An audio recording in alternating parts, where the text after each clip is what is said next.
La première personne que j'ai le bonheur de présenter est une personne qui me dit souvent être sur son X. C'est une personne qui a probablement le logo directement tatoué sur son cœur. Et sans surprise, il s'agit de mon collègue et ami Marc-Antoine Lachance, actuel conseiller municipal, qui va briguer un deuxième mandat dans le secteur 8 à Saint-Antoine.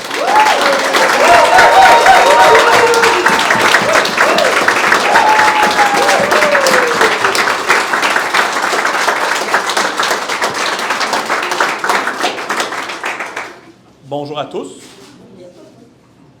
Donc, ceux qui me connaissent, vous savez que je suis quelqu'un qui s'implique à fond lorsqu'il entreprend quelque chose.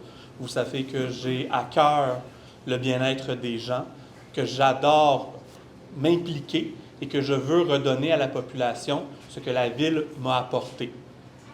Cela fait bientôt 13 ans que je m'implique à divers niveaux dans la ville, soit à la Caisse de Saint-Antoine à l'époque, au Cégep de Saint-Jérôme, à la fondation de la commission scolaire à l'époque, que je suis sur le conseil municipal depuis bientôt 4 ans. À titre de conseiller municipal, je siège sur la commission des finances depuis le début de mon mandat. J'ai siégé aussi à la commission des ressources humaines, la circulation, la mobilité durable. J'ai été nommé par le maire sur la commission spéciale des projets stratégiques parce que je suis quelqu'un qui est rigoureux dans son travail. On s'entend, le maire de Saint-Jérôme provient d'une autre équipe et il a décidé de me faire confiance. Et en plus, pour la commission spéciale sur la politique d'habitation. En plus de toutes ces commissions-là, je préside le conseil d'administration de l'Office de Saint-Jérôme, qui, depuis le 1er janvier, sous mon impulsion, est devenu l'Office d'habitation des Laurentides et qui regroupe maintenant tous les offices d'habitation de la MRC de la Rivière-du-Nord jusqu'à la MRC d'Antoine-Labelle.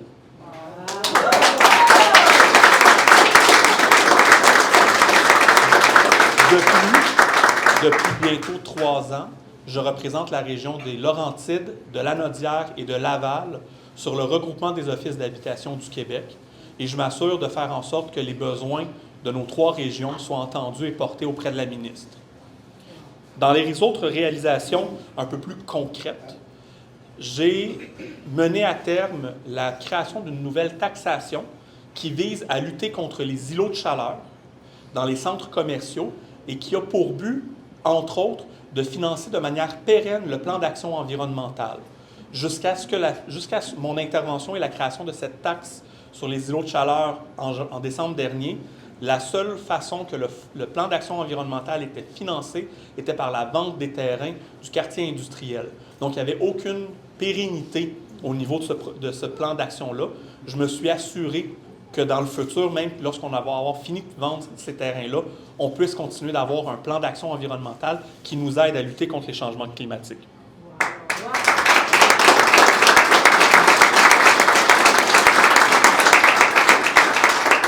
Bien que j'ai fait beaucoup de choses durant mon mandat, il y a des domaines ou des points particuliers que je sens incomplets, dont, entre autres, l'habitation.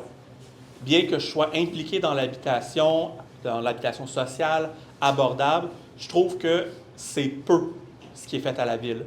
Oui, actuellement, la ville met de l'avant qu'il faut construire des logements, il faut construire des logements. Oui, il faut en construire, mais pas à tout prix. Il faut des logements pour tout le monde.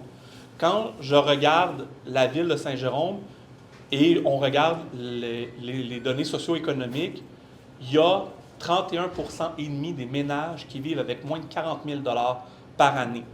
Ces gens-là ne pourront pas se loger dans des 3,5 à 1 800 $. Ça prend des habitations qui vont leur permettre de pouvoir se loger. Et une donnée que j'aime bien mettre en lumière aussi, une personne qui travaille au salaire minimum, 40 heures semaine, est éligible à un HLM selon les critères de l'Office parce qu'il fait moins de 37 000 $. Donc, nous avons beaucoup de gens dans la ville qui sont au salaire minimum. Il faut leur permettre de pouvoir vivre dignement.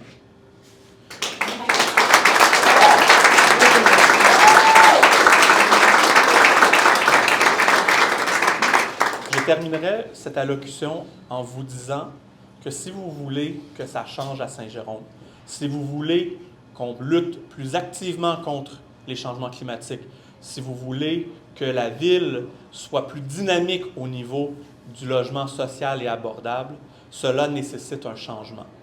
Et pour que ce changement ait lieu, nous avons besoin de vous. Sans vous, nous ne pouvons pas avancer.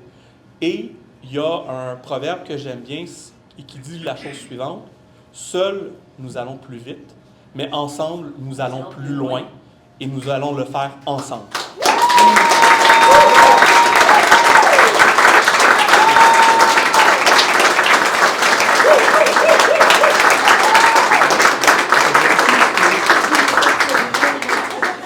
Donc, vous pouvez comprendre que je suis très heureux que Marc-Antoine ait décidé de revenir parce que vous comprenez que son horaire est déjà très rempli.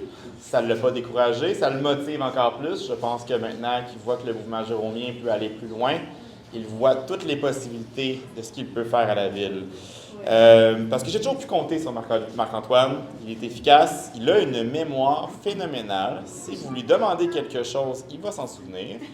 Honnêtement, il va probablement devenir une des plus grandes mémoires jéromiennes. J'ai déjà hâte de le voir dans sa résidence à 70 ans, raconter tout ce qui s'est passé. Il faut dire que j'ai quand même de la compétition. Avec Histoire et Archives, Laurentine et Mario Fauteux, c'est déjà des gens qui sont durs à déclasser. Mais on a une mémoire qui se construit en ce moment dans notre équipe. Je peux vous le dire, il connaît ses dossiers, il va au bout de ses mandats qui lui sont confiés. Il sait bien gérer son temps, vous devriez voir son horaire. Il connaît ses limites pour se gérer. Marc-Antoine, tu as vraiment toute ma confiance et celle du mouvement jérômien pour cette campagne. Les citoyennes et citoyens de Saint-Antoine sont vraiment chanceux de compter sur toi.